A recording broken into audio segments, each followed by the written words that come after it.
الله پاک جل جلاله دې راضي. ستې څنګه یاست؟ ښه یاست؟ په خیر یاست؟ ملګري مو ټول ښه دي؟ الحمدلله شکر دې. ستا درسونه مولوي صاحب ښه خبر باندې شاګردان دې جوړ کړي؟ الحمدلله خیر دی، شکر دی، کراره کراره. تی څنګه یاست ملګري، انډیوالان، سبقان؟ نن د دورې اختتامي ورځ ده. وایي مولوي صاحب نن د دورې اختتامي ورځ ده، نو د ملګرو غوښتنه دا وه چې د مولوي صاحب سره هم زموږ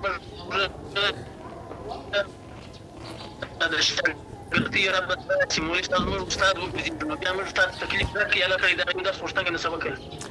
نو بس صحیح دی، هغه درس خو به مې اورېدلی انشاءالله تعالی. زموږ دوی کار خو ټول د دې ځای در دغه ځای زموږ دوی یوه فلسفه ده، یو مو کار دی او یو مو مسیر دی چې علم ته کار وسي د علم په توګه باندې او د علم خدمت وسي من حیث العلم. د خپل ځان نیت نه د هېڅ شي نیت لا نسي کوه، نه د کومې دوکاندارۍ، نه د کوم شهرت، نه د کوم نفسو د خواهشاتو، نه پر ځان در بل چا د غټ ښکاره کولو. او علم من حیث العلم دا خپله شیوه وګرځول سي. بس الله پاک جل جلاله دې ټولو ته توفیق راکړي. دا خو دغه خبره سوه. او په درس کې کومه داسې خبره خو به نه وه چې د ملګرو یا سوچ پکې بند سوي یا هغو ته مشکله تمامه سوي یا سر نه یې په خلاص سوي. نو د دې څه غوښتنه وکړئ، کلام کو سره کوي انشاء ملګري دغونه خبره اوري بار بار جواب درکړي. صحیح ده. نو څنګه به موږ خبره سره شروع کړو؟ زه به خبره شروع کړم که به دې خبره شروع کړي؟ یا بس ته خپل یو سلام کلام ورته وکړه، بس که چیرې ستی په درس کې مشکل خو نه صحیح دی. نو زه به سلام کلام ورته وکړم او پنځه شپږ د نحوې متعلق به خبرې ورته وکړم. نور به بیا تی و دی ولا پرېږدو، موږ به خپل سبقه ته بیا ولاړ شو. ټولو طلبه کرامو السلام علیکم ورحمة الله وبرکاته.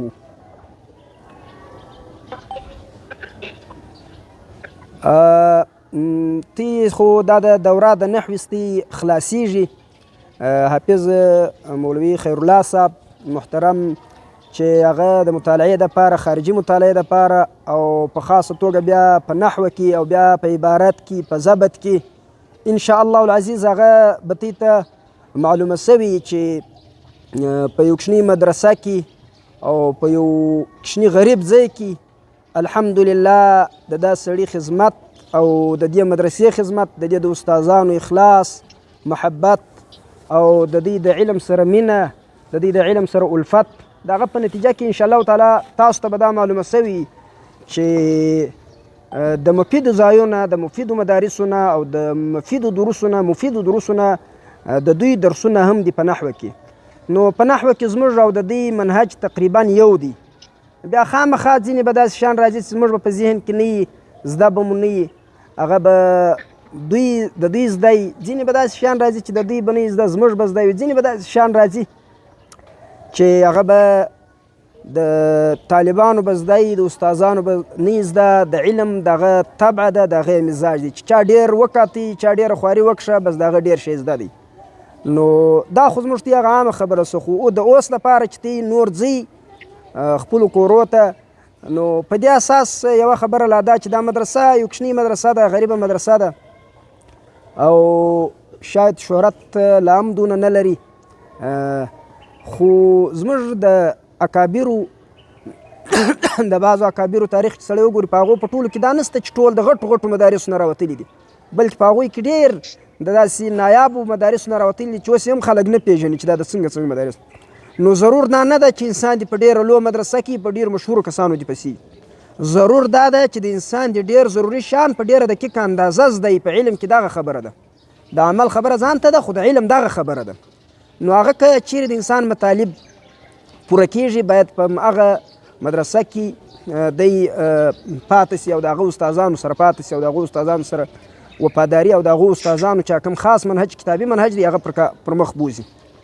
نو انشاء الله العزیز زموږ د اندازې او د فکر مطابق دا به یو کامیابه دوره سوي او الله جل جلاله دې وکړي چې کامیابه سوي. خو د دې دا معنا نه ده چې دوره خلاصه سوه نو زموږ تی کار خلاص سو. نه اوس چې تی دلته کوم شیان اورېدلي دي، د کومو کتابونو نومونه مې اورېدلي دي، کوم کتابونه دلته په افغانستان کې پیدا کولی سي نو هغو کتابو ته د مطالعې یو نظام برابر کړي، مطالعه شروع کړي او په خپلو رابطو کې سره پاته سي.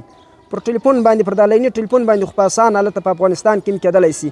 نو چې په کوم ځای کې مشکل یې هغه تی سره شریکوي، موږ بیا در سره شریکوو، یو د بله څه به د هغه علم دی سره زده کوو. بیا نو پر مخ هم خپله مطالعه جاري وساتئ. ضرور دا ده چې د عبدالفتاح ابو غده رحمه الله کتابونه ډېر په کار ولویږي. هغه د علم دپاره انسان ډېر متوجه کوي. او دا رقم د عبدالفتاح ابو غده رحمه الله د کتابونو سره سره بیا چې دی لږ دغه کتابونو کې دغه وسي، بیا د محمد زاهد الکوثري رحمه الله کتابونه وکتل سي. او وروسته نو بیا ان شاء الله العزیز عبدالفتاح ابو غده رحمه الله په خپله تی ته رهنمایي کوي چې اوس نو دا کتاب وګورئ، دا وګورئ، دا وګورئ، دا وګورئ. د عبدالفتاح ابو غده رحمه الله په کتابونو کې قیمة الزمن عند العلماء، صفحات من صبر العلماء على شدائد العلم والتحصيل، أو العلماء العزاب الذين آثروا العلم على الزواج. داسې د تعلیقات پر کتابونو باندې الرسول المعلم. دغه کتابونه دي چې په ډېره توجه ارزي او انسان ته په راتلونکي ژوند کې ډېر ګټور ثابتېږي. بس دغه لږ څه خبرې وې. نور خو نو موږ په خپلو نیکو دعاګانو کې په مزان د اجابت کې په خپلو دعاو کې یاد ساتئ. رب العالمین دې ستاسو د دورې ټولو شرکاو ته او زموږ د دورې ټولو شرکاو ته علوم نافعه، اعمال صالحه ور په برخه کې الله پاک جل جلاله دې دغه شیان زموږ په خپل عالي دربار کې قبول او مقبول وګرځي. په آخر کې یو خبره لا دا ده، د پالتو پالتو سي مشهوره سوي دي دغه خبرې نه دي. دغه خبرو سره باید دقیق خلک ډېر ځان وګوري. دا مضاف سره د خپله مضاف لی، دا فاعل سو، دا حال سره د خپله ذوالحاله، دا پلانی سو، دا مستثنا سره د خپله مستثنا منه. دا باید یو معقول انسانان چې نحو وایي هغه باید دون عقل ولري چې زه څه خبره کوم، د دې بیا معنا او مطلب او غرض څه راوځي.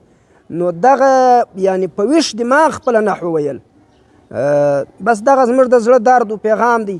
تی که موږ ته هر پیغام لري هغه راته ویلی سي. الله تعالی مو سلامت لره، خدای مو سرلوړي لره.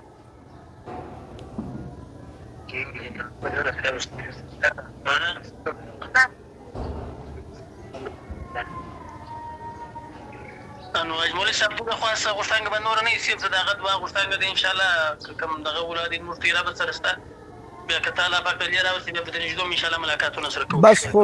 بس خو ملګرو ته دغه یوه خبره په ذهن کې ورټیپ که خامخا دا خو طالبان دي او بیا خو نو مسکنت دی، غربت دی، د هغه زمانه د ټولو دغه یې تېره کړې ده. دا چې زه اوس په دغه چمنیانو کې ناست یم یا په دغه باغچه او په دا محل او په دا ته وینې په دا رقم ځای کې ناست یم بیخي دا په اوله ورځ نه دي سوي. دا مسکنت، دا غربت، دا پردیسي، مسافري او درد تکلیف در اوسه پورې موږ وړو او تا قیامت یې وړو د مرګ در اخرنۍ صحنې پورې انشاءالله تعالی. دا زموږ هدف دی. که ښه ژوند هم دغه ده، خو انشاءالله حالات به بدلیږي. که کوم چا محنتونه وکړل هغه به وسا کېږي، که کوم چا تکلیفونه یوړل هغو پسې به اسانۍ راځي. ان مع العسر یسرا.